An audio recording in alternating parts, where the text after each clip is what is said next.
আপনাকে যদি কেউ বিরক্তি দেখায়, আজকের ভিডিওটা আপনার জন্য সেরা হতে যাচ্ছে। অবশ্যই ভিডিওটা শেয়ার করে দিবেন। কেউ যদি তোমাকে দেখে বিরক্ত হয়, তুমি তাকে বিরক্ত দেখাবি না।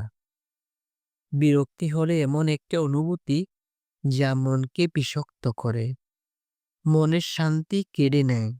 তাই যখন কেউ তোমাকে বিরক্ত চোখে দেখে, তুমি তাদের উপর বিরক্ত হবা না।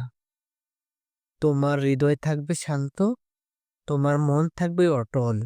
বিরক্তি এবং নিন্দা আমাদের হৃদয়কে বিষাক্ত করে দেয়, আর বিষাক্ত হৃদয় কখনো ভালোবাসার আলো দেখতে পায় না। বিরক্ত চোখের পিছনে থাকতে পারে হাজারো কষ্ট, হয়ে থাকতে পারে তাদের জীবনে অজানা যন্ত্রণা।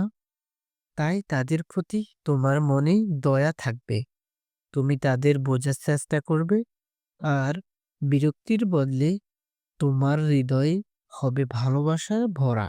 যখন আমরা নিন্দা এবং বিরক্তি থেকে মুক্ত থাকি, আমাদের জীবন হয় শান্তিপূর্ণ।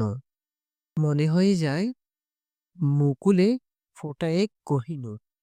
আমাদের শান্তি আমাদের অন্যদের সাথে সম্পর্ক গড়ে তোলে। যেখানে ভালোবাসা ফুটে ওঠে, সেখানে বিশ্বাস জন্মায়। তাই যতবার কেউ তোমাকে বিরক্ত চোখে দেখুক, তুমি শান্ত থাকো, তুমি ভালোবাসো, আর কখনো তাদের নিন্দা করো না। কারণ শান্ত মনে শক্তি, ভালোবাসায় বীরত্ব। এভাবেই আমরা নিজের মনকে সুস্থ রাখি, আর পৃথিবীকে ভালোবাসার মাধ্যমে সুন্দর করি।